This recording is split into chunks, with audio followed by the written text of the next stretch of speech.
Wow. Hello and welcome to all of you to the morning session of the German Pre-Presidency Conference, Shaping the Future of Europe.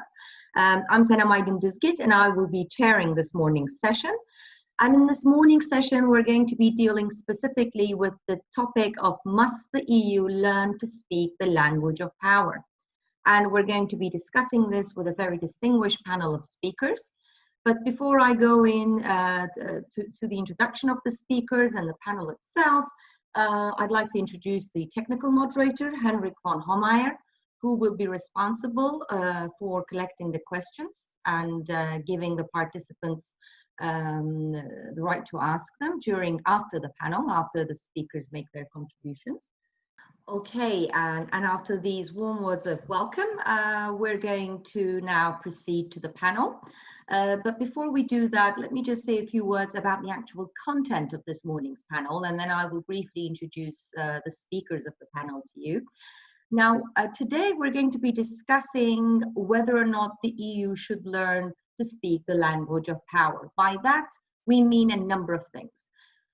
We should be discussing, or we will be discussing, which measures are necessary for a strong Europe that can assert its strategic autonomy, promote international standards, as well as exercise its influence in the geopolitical competition with other global players like China and the United States. There is, of course, the looming question of what would happen to Europe if US President Trump is re-elected, and I'm sure that will also come up in the discussion. Now, in relation to this, we're also going to be discussing the potential future of further defense cooperation in the EU and how Europe will possibly respond in the medium to long run to an increasingly assertive Russia in both the eastern and the southern neighborhood. I hope at least that we'll also have some chance to talk about the implications of the future of European foreign policy on the EU's normative power. There is again the big, larger, looming question on how the EU can retain this in an increasingly geopolitical world, and also with the corresponding erosion of democracies inside the European Union in some of the EU member states. And finally, of course, since we are now operating in a post-corona world, the argument has emerged that those states which will be successful in meeting citizens' needs in this post-corona context might be more resilient, and whether or not this can be a further dimension of the EU's language of power in the new changing global context, that might also be worthy of a discussion. Now, we're going to be discussing these and many other related issues with a distinguished panel of 3 speakers. We're first going to have Sebastian Groth, who is the Director of Policy Planning at the Federal Foreign Office in Berlin. And then we're going to have Dr. Nicoletta Pirozzi, my colleague also and friend from Istituto Affari Internazionali in Rome. And finally, we're going to have Professor Stefan Fröhlich from the University of Erlangen-Nuremberg. So we're going to begin with Sebastian Groth's contribution, if we may. And each speaker is going to have around 5 minutes, so rather short contributions, and then we're going to move on with the question and answer session. So, Mr. Groth, the floor is yours. Can you unmute yourself, please? We can't hear you. Okay, thank you. Okay, great. Good morning, everybody. Thank you very much for the invitation. So you asked the question, does the EU has to learn the language of power? First of all, of course, as you know, there are a number of languages in the European Union, and even in some of these languages, there are several words for the concept of power. If we take France, for example, pouvoir, puissance, influence, but also if we take the English discussion, hard power, soft power, smart power, sharp power. I personally like the concept of even Feigenbaum, a researcher with Carnegie who writes a lot about China, passive, active, exclusionary, coercive, or latent leverage, not power. So if we all take all these different concepts together, I would like to make 3 major points. One is talking about the EU as an economic power. its passive leverage as a market participant in global interdependencies. A second point on its strategic power, and a third point in the context of COVID. So this is mainly the systemic or the normative power of the European Union. First, the passive leverage, the economic power. I think the European Union, with the economy of 18 trillion US dollar compared to China 13 US 20, is really in the Champions League of global powers, which then translates into a lot of leverage in norm setting, standard setting. Data protection is one of the examples, but also in trade agreements.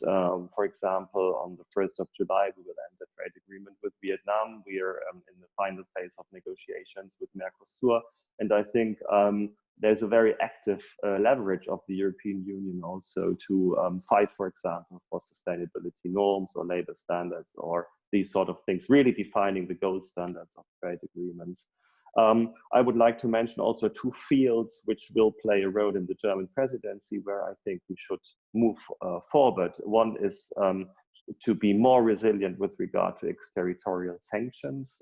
You all know probably about the tool that we developed called Instex to still be in a position to deal with Iran in the humanitarian field. We still have to, we had some first transactions with this new tool, but we still have to strengthen it. And we are also in talks with our French colleagues and other European partners in order to beef up the sanctions resilience mechanisms within the European Union. And the second field in this realm of economic leverage, passive leverage, is the international role of the euro vis-a-vis the dollar. I think that the new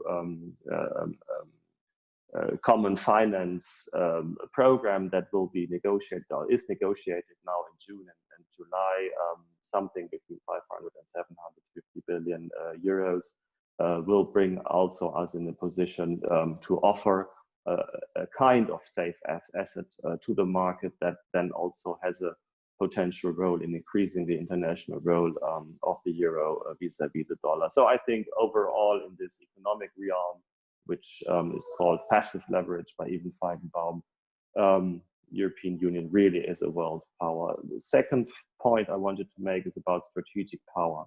And there I think there's still some work to do, of course. We are not bad, but there is still some potential. So what Germany will focus on is a more effective CFSP and CSDP. So as you know, Germany is arguing since a time now for introduction of qualified majority voting in foreign affairs. But we will also, during our presidency, launch a civilian crisis management center here in Berlin. And we will also finalize negotiations about the European Peace Facility, which is a very, very important financial tool with regard to strengthening the executive powers or tools and mechanisms in our neighborhood. The second field with regard to strategic power that is extremely important, I think, is to make out of this diversity of voices a unified strength within the European Union. So first, we have to work on a common threat perception. We are doing this in the context of the so-called strategic compass that will operationalize the global strategy, where Germany introduced with 7 or 8 other partners a very substantial non-paper, going very far also in the realm of cooperation of intelligence services, for example.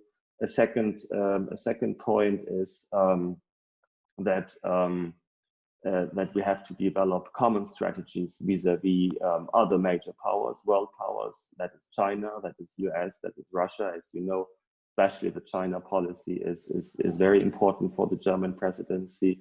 And the third point that I would like to mention is the European Security Council, which is probably more of a visionary thing, and it will take a lot of time. But I think the Chancellor and also the Foreign Minister started this discussion, and we are in close exchange with our partners about this. Third point I wanted to make is about the normative power. of the European Union in the context of the COVID crisis. And you already mentioned that there is a sort of systemic rivalry between different models of coping with this crisis. The Chinese model, the US model is also a more populist or authoritarian model, probably like in Brazil or in Russia.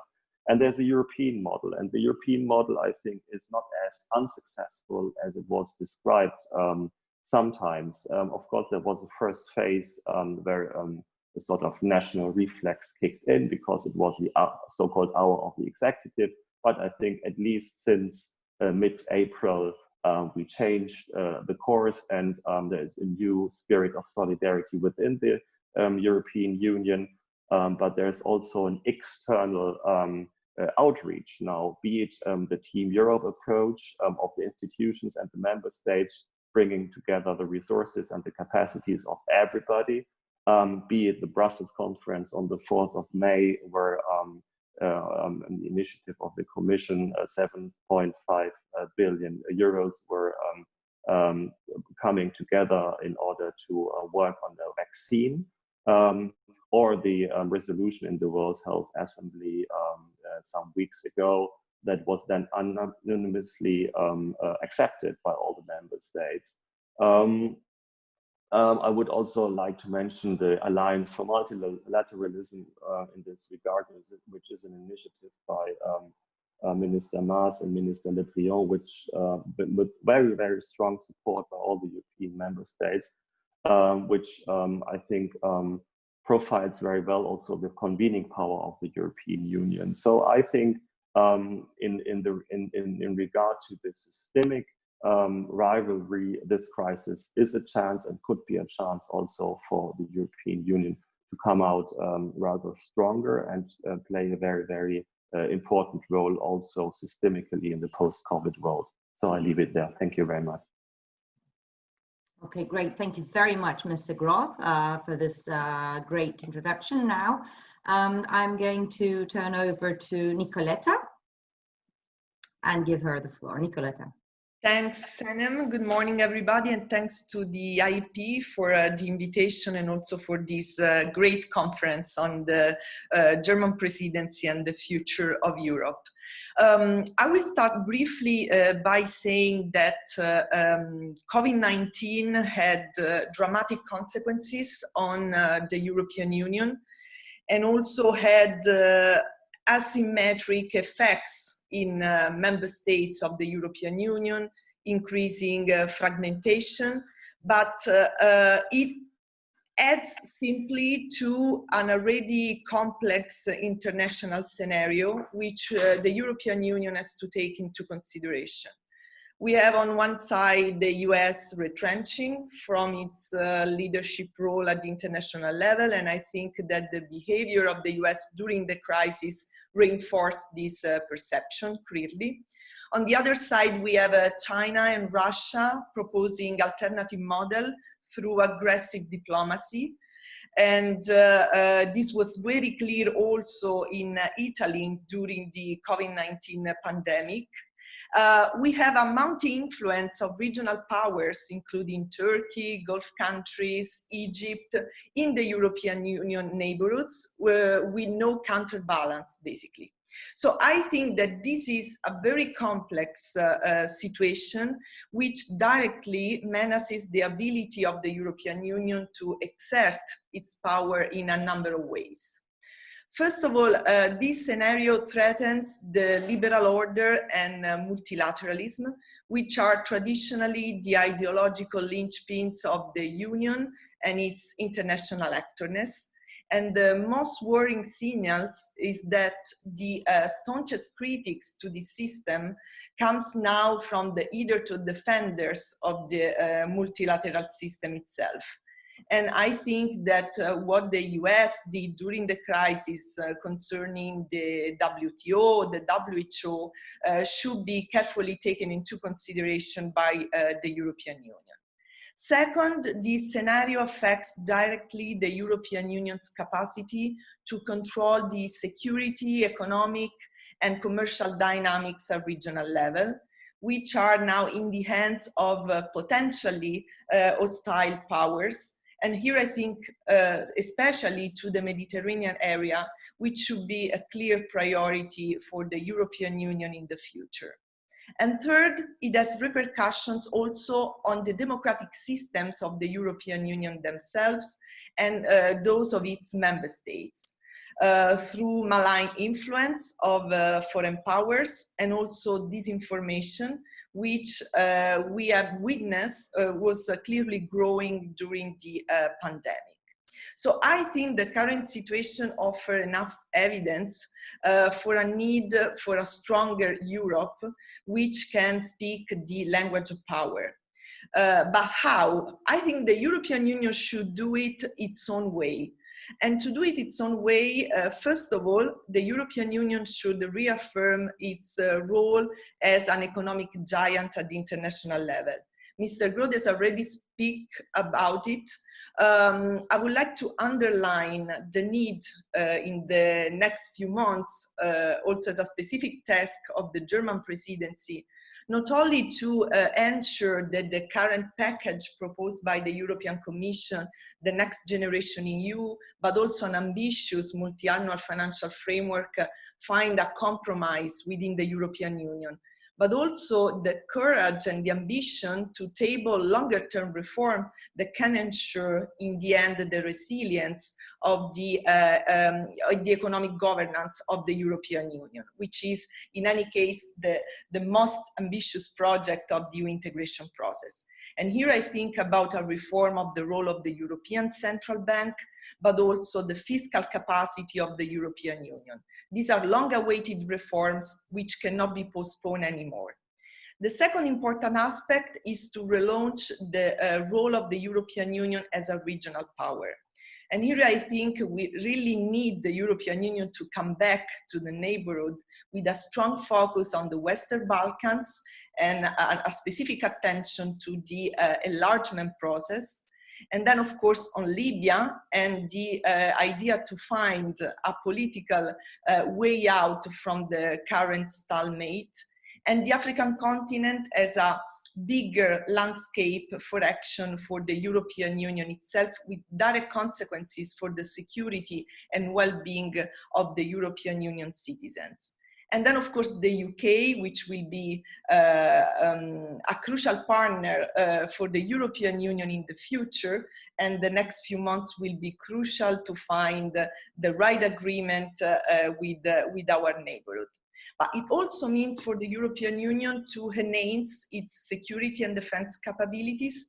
Again, we have already mentioned a few priorities. But here I think a specific task for Germany in the next few months will be to make PESCO work, especially because the permanent structured cooperation, which was one of the leading projects in the security and defense field in the last few years, resembles very much what Germany had in mind at the beginning. So I think there is a responsibility for Germany to make this project finally delivering in terms of impact. And of course, associated to that, also a good investment in the defense field through a good agreement on the European Defense Fund for the next multi-annual financial framework. Third point and final one, I think the European Union should reaffirm its role as a democratic power and try to restore democratic legitimacy within the European Union. And here I think there are two main priorities. On one side, to invest a lot on a strategic communication and counter disinformation strategy. I think this is crucial. The European Commission has already started to work on this, but I think this should be really a priority for the next future, also in our relationship with China and Russia. And on the other side, try to, as much as possible, to regain the hearts and minds of European citizens after this dramatic experience we all went through. And in this case, I think the European Union should really invest, and Germany as well, in a strong and powerful symbolic initiative to regain trust of the European citizens. And I think, for example, the project of the Conference on the Future of Europe, which is something we are discussing about in several months, could be the perfect occasion. Of course, we have to be clear about the strategic objective of this conference, and we have to make sure that a truly participative dialogue is ensured through the conference itself. But I think this could really make a difference for European citizens. I will stop here. Thanks, Sinem. Thank you very much, Nicoletta. And now for the final speaker, I'm going to turn to Professor Fröhlich. Yes, hello. Thank you very much, Ms. Dusgit, for the kind introduction, and thanks for inviting me to join this distinguished panel. Let me start by also, of course, picking up or following on the question for this panel. Does Europe need to become a global power, and does it need to speak with a more powerful voice in the world? Now, first of all, I would like to say, certainly yes, I would like to answer this with a clear yes, and I will explain in a minute why, actually. But I would also like to add that actually, other than some maybe scholars and observers would still note, I think it has already done so in recent years. So meaning it's on another path, which to me indicates and suggests that it is where we are actually currently observing a kind of new pragmatism also in Brussels and in Europe to handle the current challenges and crisis. What does that need to do so? One can argue, and we can discuss it later on, whether the glass is still half empty or half full. Or rather half full. But I think what it needs, first of all, and some of the speakers have already addressed the issues, I think, first of all, my first point would be we should be and have to be prepared for a weakened transatlantic relationship. And that will definitely mean for us that we have to learn this language more than ever before. The second point is actually what has been mentioned by the speakers as well. We need to strengthen Europe's economic resilience in a very even more competitive world, I think, also than ever. And my third point would be, of course, Europe has to further strengthen its European foreign security defense capabilities. Let me start with the first point on transatlantic relations. I think Europeans should be prepared for a rather weakened transatlantic relationship also in the post-pandemic world, or you may call it the post-Trump world. US foreign policy has already started, and we heard that Mr. Groth has mentioned it briefly and touched upon that, started to divert attention and resources away from Europe. We all know that under Obama, and American politicians have criticized Europeans for their low levels of defense spending and non-commitment to NATO's 2% GDP obligation long before that. And believe me, this is very likely to remain, and also with another administration in Washington. So it is very likely that these concerns, again, will last. And let me just briefly mention, as recent polls suggest, particularly in our country, in Germany, the US is really about to lose Europe, despite the fact that the pandemic has also opened, of course, I think, the world's eyes to the true nature of the Chinese regime and how they handled the pandemic. Nevertheless, I think, for that reason, I think the most realistic scenario for future also transatlantic relations is to expect Europe to be incrementally heading into a direction where it becomes, in the end, of course, not independent from the United States, but less dependent in various ways. There is no doubt about that. And I think we should not expect, let's say, after the elections, that whatever the outcome will be, that the pendulum might swing back to the good old days of transatlantic relations. That brings me to my second aspect, and the second point, I think the EU, and the speakers also, the predecessors mentioned it, I think the EU has a potential for a stronger and more autonomous foreign and security policy. And it's increasingly, I think, also learning, if you look at it more thoroughly, to forge its own course on the global stage. This has become obvious, I think, in various responses to crises in recent years. So for that reason, I think if you look at the development, I don't have to explain here the evolving EU defense cooperation, which indeed, meanwhile, goes far beyond crisis management operations. New defense initiatives such as PESCO, the EDF, though still nascent, I would say, could bring about in the long run, hopefully, the desired change. And I think we should also add to that, last not least, according to NATO defense spending across European allies and Canada, you should keep in mind, it has increased in real terms by 4.6% in 2019, making this the 5th consecutive year of growth. And by the end of this year, actually, the expectation is that these allies will have invested roughly $130 billion more on defense since 2016. So I know, nevertheless, let me make a reservation here on that point, and we can discuss it later on. I think, nevertheless, in the global landscape of increased power rivalry, we heard about that. The EU is meeting the rise of China, Russia's aggressiveness, aggression, and the US unilateralism and unwillingness to lead, as we heard. Yet, I think still with a, let me put it half-hearted, self-help approaches that so far felt, I think, nevertheless, will fall short still of a credible strategic response. But I think, and I do believe, it is unfolding. With that, let me come to my third and last point, and that is one on the economic resilience, actually. I think if you look at the pandemic and the reaction to the pandemic, what we've seen and witnessed at the very beginning was rather individual answers and single by the single member states. You could even call them nationalist answers and approaches.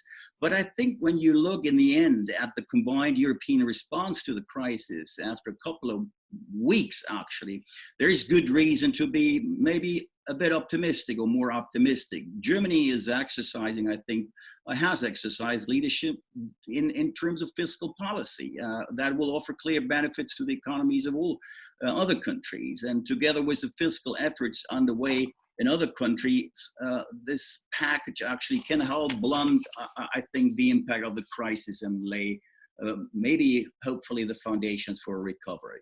It's maybe too early to guess, but I think it's heading into the right direction. Also, by the way, the European Central Bank is acting decisively to ensure the whole of Europe has access to the credit necessary to buy time. So apart from that, I would like to add one more point to that, actually.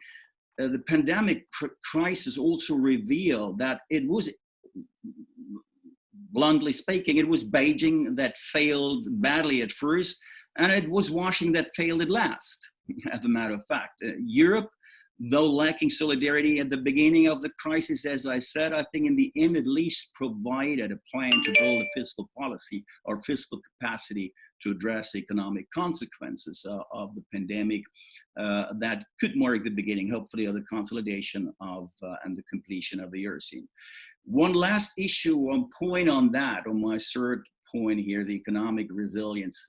I think what is extremely relevant for the future, for the post-pandemic world, is that Europe should avoid anything like a decoupling strategy from both the US and China. This will not work. The central challenge, I think, for the EU is to uphold its economic sovereignty while staying highly intertwined, of course, with both US and China. But doing so, I think we should nevertheless keep in mind, I mean, there is not the time to prevent that right now, but I can unfold on that and further elaborate on that thought, maybe during the discussion, the Q&A session. But I think in the end, we should keep in mind that transatlantic relations still are much thicker than EU-Chinese relations, despite all the different and other talking and also by many economists. If you look at the figures, actually, they will tell you and give you another picture. So I can come back to that, and we'll maybe come back to that issue later on, but to save the time, because I know we don't have that much time, I stop here. Thanks very much. Thank you very much, Professor Fröhlich. And now I will be opening the virtual floor for your questions and comments. And Henrik, our technical moderator, will be collecting them and posing the questions. You can write your questions in the Q&A session, the Q&A section on the page. But if you could just indicate the question to whom you're addressing, the person who you're addressing the question to, that would be much appreciated, so that we can know who to direct the question to. So yeah, we have already 3 questions so far. Yeah. And I will start with the first one, which unfortunately is not addressed to someone specific, but I will just read it out now. Should the EU make sustainability as a condition to accept free trade agreements with third countries? I don't know who wants to pick that question up from the speakers. I think we should collect a few questions, Henrik, okay. Right? Then the next one, I think we should collect the first 2 because the third one is rather long.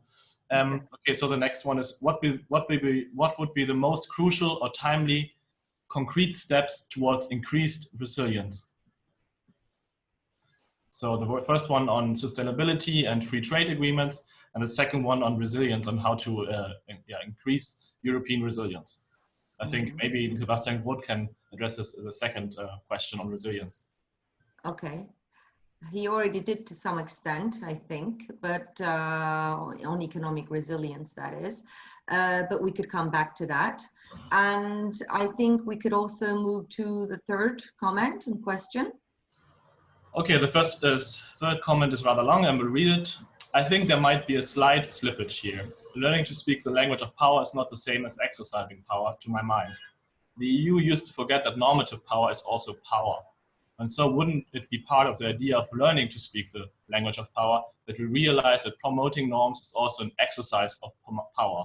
And would that not lead to be more aware of alternative visions of world order that come out of, say, AU or Asian?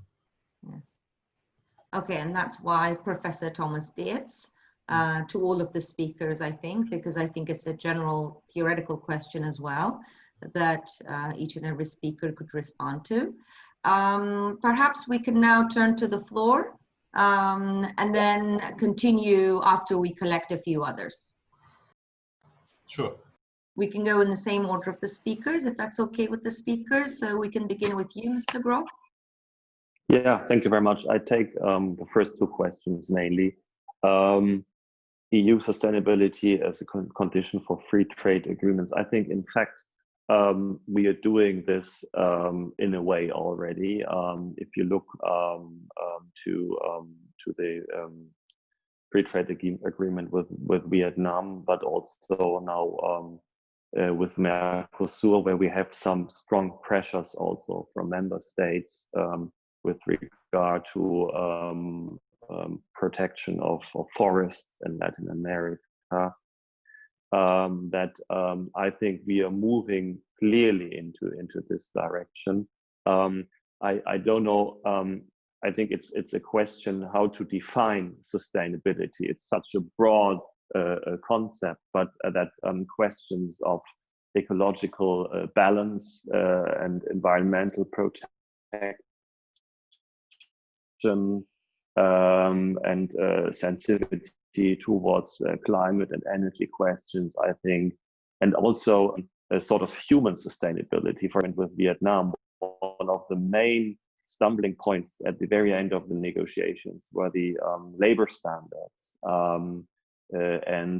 I think this is also extremely important, social standards also. And I think in this regard, the European Union progressed quite a lot. And this is also due to the pressure that is coming out of the member states and that is coming out of a bottom-up discussion process in member states. Second point, increased resilience. What are the next steps? I think a first step, and we are doing this already, is a very clear and blunt analysis of the main phase. And we've seen this now during the health crisis, that there was a sense of awareness that it's not a good decision, for example, to have imported from 2 Chinese provinces that are then the most affected in the first phase of the crisis, that we don't have a known paracetamol production in Europe, that we get most of our hydrochloroquine from Pakistan, that then blocked the export for quite some time. So I think we are doing this already, and there will be some decisions taken, strengthening strategic stocks, for example, strengthening the capacity to produce own materials, very basic ones like the personal protection materials, but also more sophisticated ones, ventilators, for example. More common funding into research and development, also to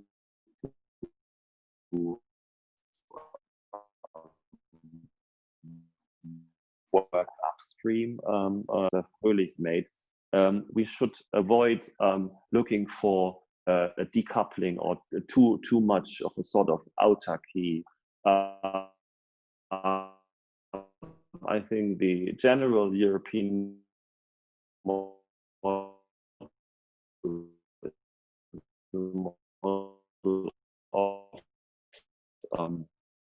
openness and of free environment globally. So what I think Germany is looking for is for a higher degree of resilience as a result of a decoupling or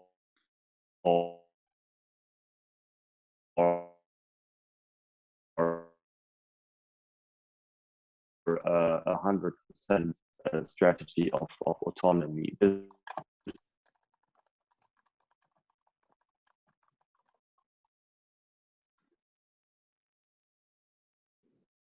I'm done. Okay, all right. Sorry, I think your connection was a bit lost there, so I couldn't really make out whether it was done or not. But thank you very much, Mr. Groth. So, Nicoletta? Okay.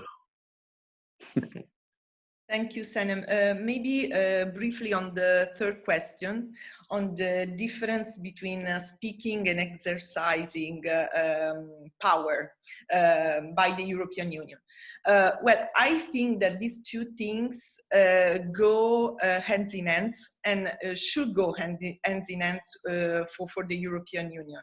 As I say, the European Union should speak the language of power and exercise power, but its own way. And this means, first and foremost, what Professor Diaz was mentioning, starting with the upholding of norms, both internally and externally at the global level. So this would imply internally to address issues such as rule of law and solidarity, which have been at the core of the European Union project and which were attacked in several fronts before and during the COVID-19 pandemic. By reaffirming the importance and the role of norms internally, the European Union should also act accordingly, and this means taking more bolder initiatives as regards the rule of law, Article 7, and also conditionality concerning rule of law in the next multi-annual financial framework.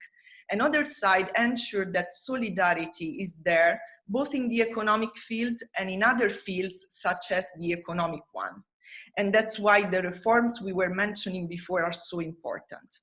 At the international level, it's also crucial that the EU regain its role of a promoter of our rules-based international order and one of the champions of multilateralism.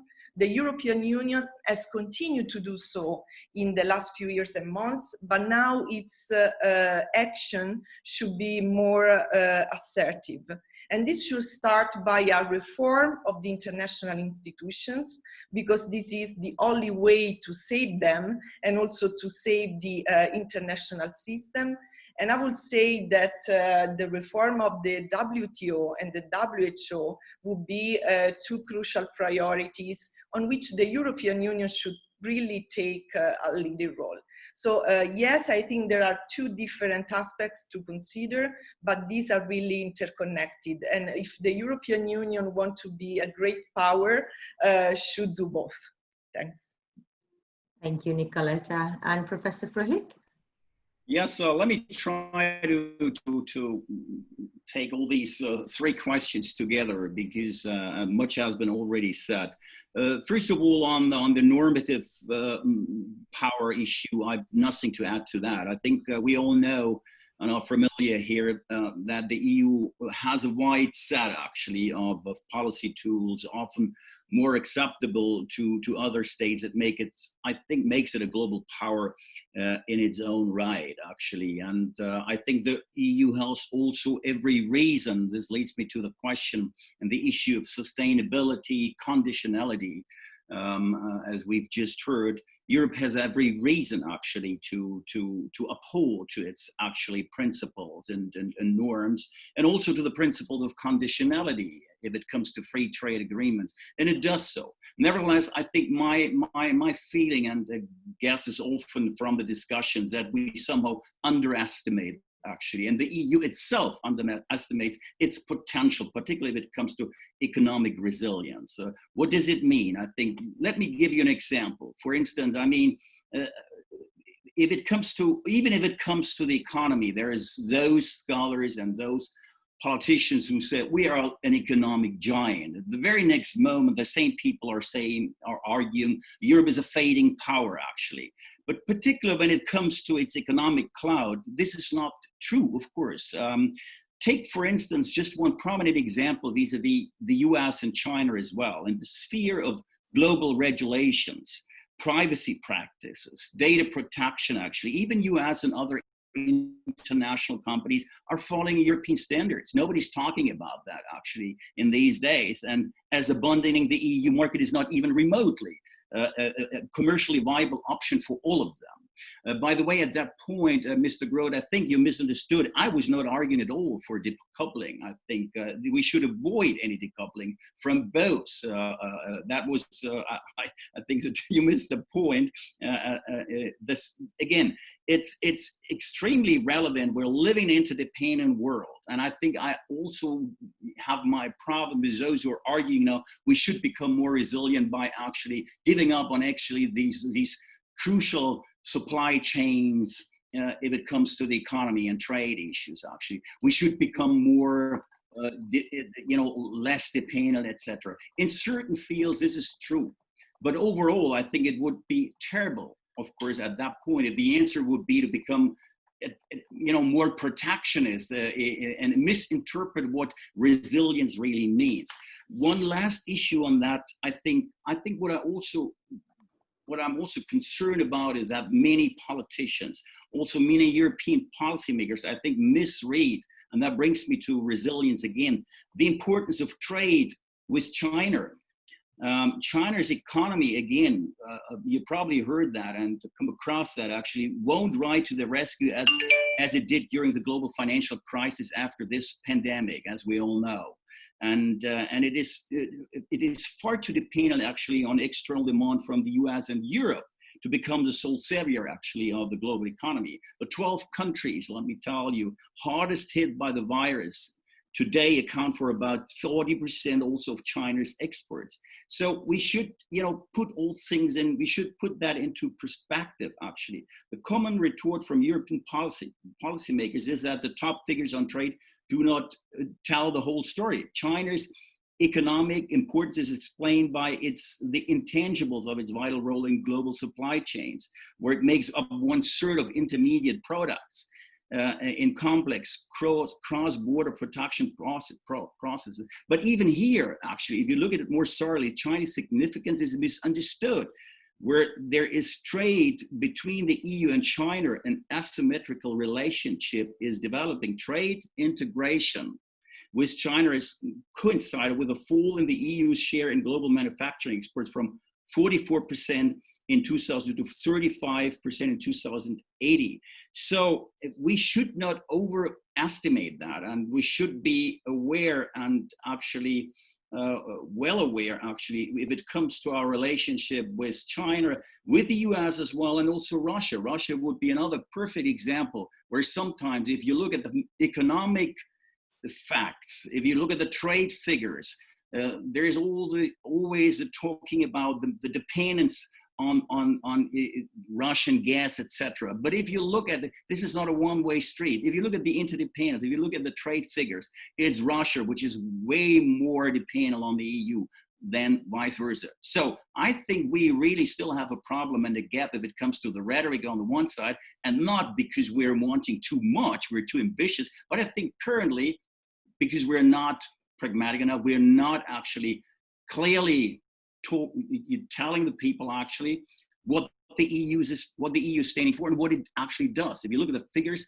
they tell you another story. Okay, thanks so much, Professor Fröhlich. Now, on this note and others, we have a number of other questions. I'll be taking over the questions now. Now, a couple of questions directly addressed to Mr. Groth, and I'll try to collect them together. One question addressed to him is on QMV. QMV in foreign affairs represents an incremental path of increasing the ability of the EU to act. So a European Security Council would represent a revolutionary path with permanent and non-permanent members.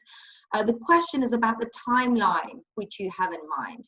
When should we move from the first path to the second if the QMV option is not materializing soon enough, asks Vladimir Handel from Prague. Another question for you, Mr. Groth, is on intelligence cooperation.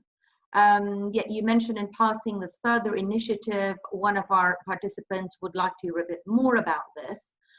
A final question, again addressed to you, Mr. Groth, is that in recent years, the EU has been able to conclude several FTAs. Do you think that EU countries can use this favorable position to condition future FTAs or investment partnerships on the progress in the rule of law, perhaps via tariff preferences?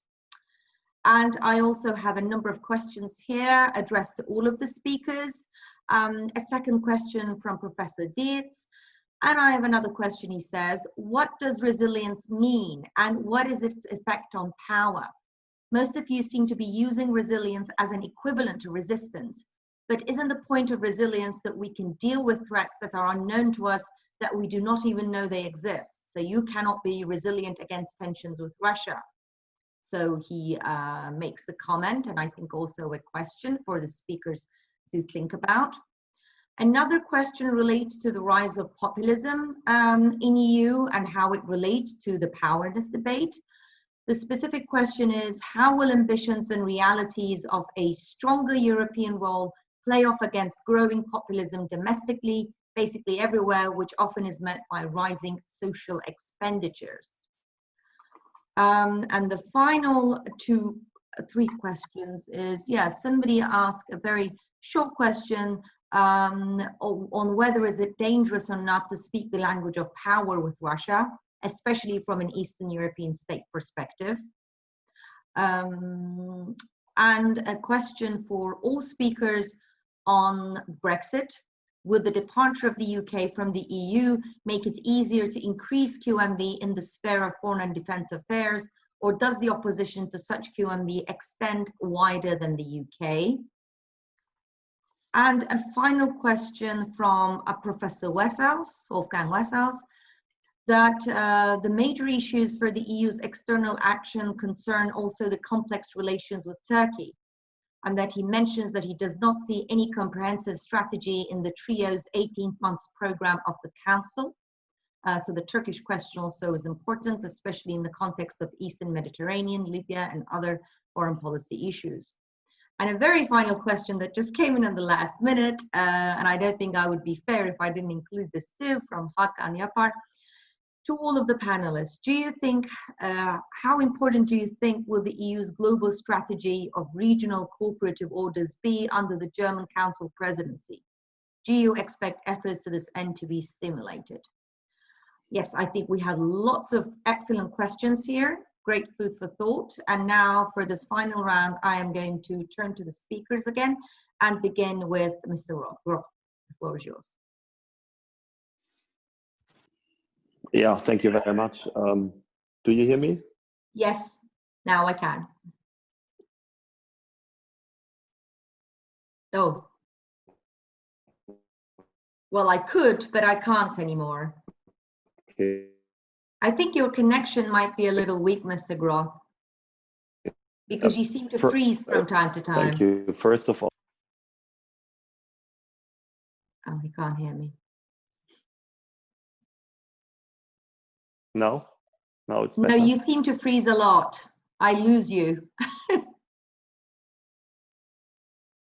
Let's try again. Okay. I don't know if you when you yeah, when you now hear it's me a bit better. Okay. Now it's a bit better. Yeah, go ahead, please. Oh. So I wanted to resilience, and I think there was a misunderstanding. I wanted to underline the point of Professor Fröhlich that decoupling is not sustainable in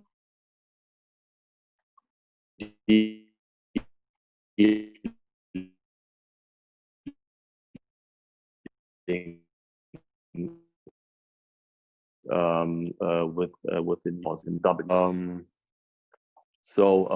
I think, yeah, the point qualified majority voting and European Security Council, I think there would even be some member states who would think that the qualified majority voting is already a revolution and not only an evolution. So this is already a very, very difficult discussion that we have. And the idea of a European Security Council, as we discuss it here in the ministry, is based on the principle of inclusiveness. So for us, it would not mean that we have permanent members and non-permanent members, but that we have a standing body that is also working on operationalizing a common strategic vision of the member states. And one of the triggers of this discussion was the so-called Steinmeier and Hérault paper already some years ago, where mainly also some of the French colleagues had the idea of making one European Council a year exclusively focused on the strategic role and strategic questions and challenges for the European Union, and having this council prepared by a bottom-up process of different the foreign affairs and this is more a structural process, but inclusiveness is a very, very important point for us here, and we are aware that this is a long haul. This is with the misunderstanding also from parts who we are in contact right now. The free trade agreements, I think we are getting more active in the field of now. If you look to the white book of the European Commission, where it is more difficult for foreign investments by companies that have a lot of state subsidies in their coffers. So there you see already a beefing up also of the screening mechanisms within the European Union. So I think we are on this way. The resilience effect of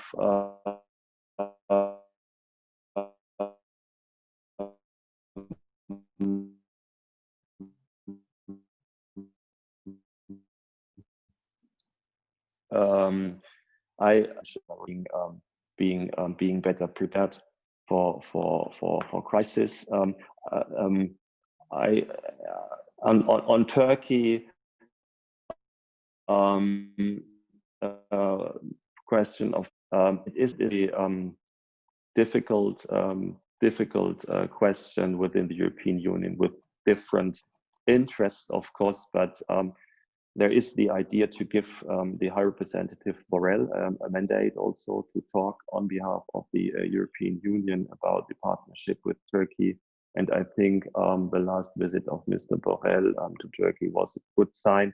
And there might be some other high-level contacts in the very near future with this important partner. I think I leave it here, and I hope that you could get me somehow. Yes, we did most of it at least. So thank you, Mr. Groth. Nicoletta. Thank you, Senem.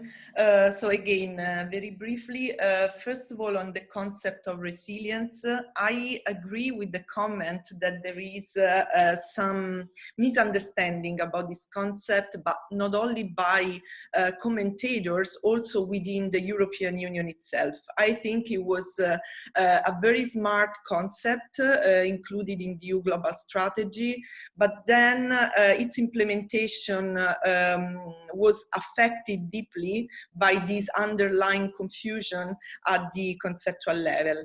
And I think that resilience is often seen as, the ability of the European Union to endure and also to react to current challenges, while the idea is really to equip the European Union in the longer term to face systemic challenges. And that's why I think that in order to operationalize resilience, it is particularly important for the European Union to focus on social and sustainable growth, on defense capabilities, on the promotion of multilateralism. Only these linchpins for the European Union policies internally and externally could ensure that the European Union is prepared to any unforeseen events for the future.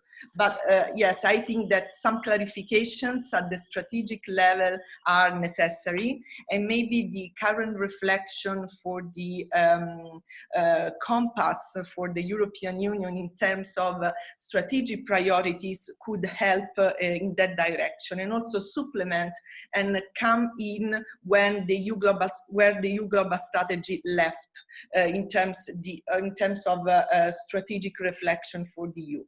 On the qualified majority voting, I think this would be one of the priorities for the future, but surely something that cannot be achieved during the 6-month presidency of Germany.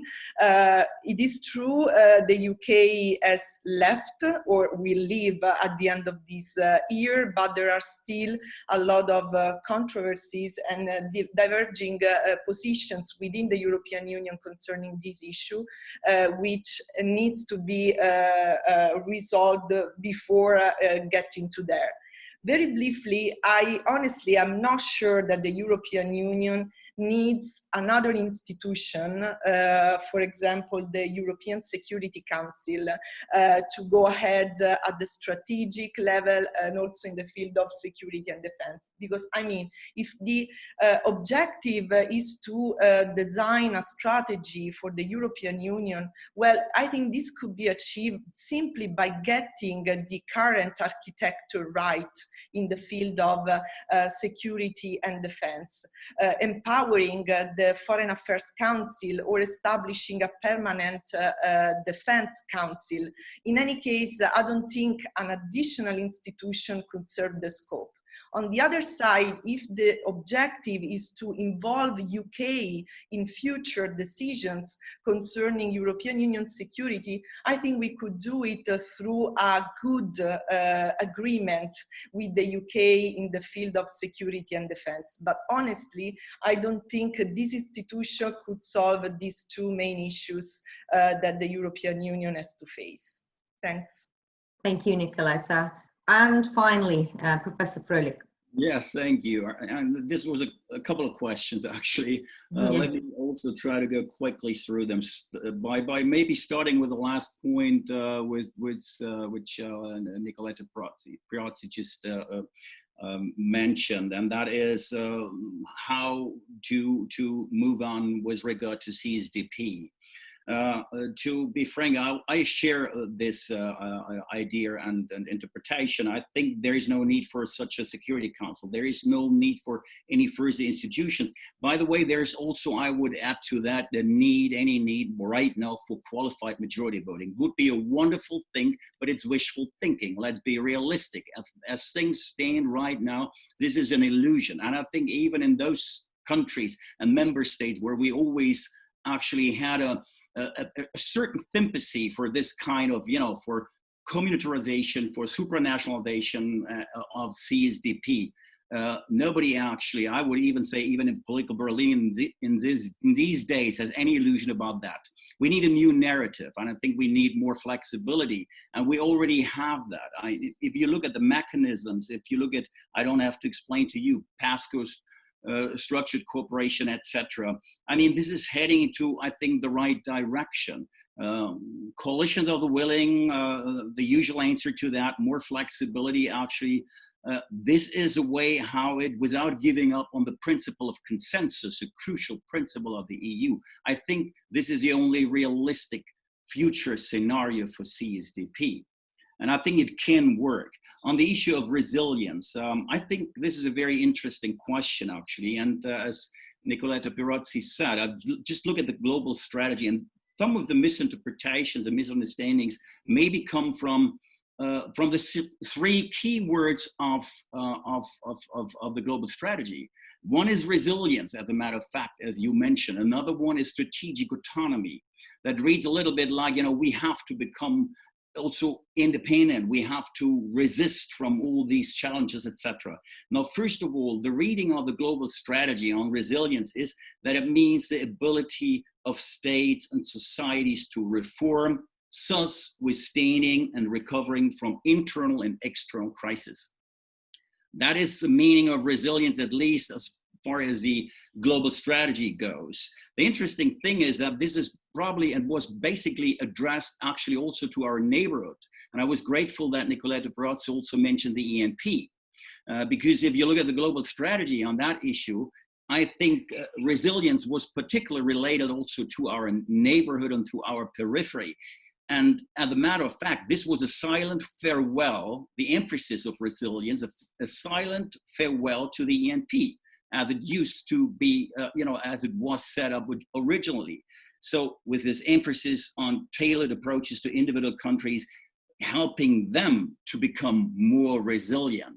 And maybe with that actually indicating and suggesting that if there is resilient enough, there's maybe even no need for a membership perspective any longer. So you should read, if you read between the lines actually of the global strategy, this is a clear message. And this is my impression whenever I travel to these countries and if you talk to the people there. So this is what's meant by resilience. And that is not a bad thing for the EU, of course, as well, to become more resilient in that way, actually, as a matter of fact. And I think we have mentioned that before. On Brexit, I think also the only thing I would like to add to that, I think we should not forget, look at London. London, and so far, even the Johnson administration wants to remain an integral part of CSDP. Just look at the developments, the recent developments of CSDP missions, also in operational planning, though they formally are excluded, of course, from decision-making, or will be excluded from decision-making. But so far, the message is pretty clear. Keep us a seat, actually, as an observer on PSC, and we want to be an integral part. And I think it would be extremely relevant, of course, I'm not going to detail here, we don't have the time, to have, particularly for CSDP, to have the UK on board. And I think this is less relevant in that context. It's a question to what extent this and the Brexit might open finally the door to qualified majority voting, as a matter of fact, because we're not having any longer, we don't have to deal with the resistance, particularly from the UK. So I leave it with that. I mean, the one issue I think on free trade agreements that has been covered already, I don't have to add anything to that. Turkey, of course, I mean, I think this is another example of what I mentioned before, of Europe's, also by the way, Germany's new pragmatism, how we deal with Turkey. You know that this is we're currently in a very problematic situation and dilemma actually with regard to Turkey because of the agreement we have, as you all know, concerning the refugee problem and crisis. And as a matter of fact, I think nobody in the room right now has any illusions about what where if you look where Erdogan and where Turkey is heading to right now until now. I think we can be happy to make it not a bigger issue actually within NATO. I think we're having problems with Turkey in NATO as well. For the EU, I don't see any perspective right now in the foreseeable future for actually any kind of common agreement or a basis for a perspective in the end, and finally actually even a membership perspective for Turkey. Leave it with that. Thanks. Okay, thank you very much, Professor. Oh, okay, yeah. Anything you'd like to add? No. I hope you could. I hope you could hear me because Oh, we could hear you perfectly well. Thank you. That was perfect. So I'd like to. This brings us to the end of our discussion. I'd like to thank the panelists for their excellent contributions to the debate. And of course, to the participants, we've had quite a crowded room today, at some points going up to 1,900 people. And we've had some excellent comments and questions from them as well to the panelists. So thanks very much for your questions, which actually enriched the debate very much. So I will close it at that. I'd like to also thank Henrik for the technical assistance. And I'd just like to remind you before we leave that we have the roundtable session after this one, which will begin in about 45 minutes, if I'm not wrong, at around 11:30 or so. Okay, thank you very much, and have a nice day and enjoy the rest of the conference. Bye-bye. Thank you.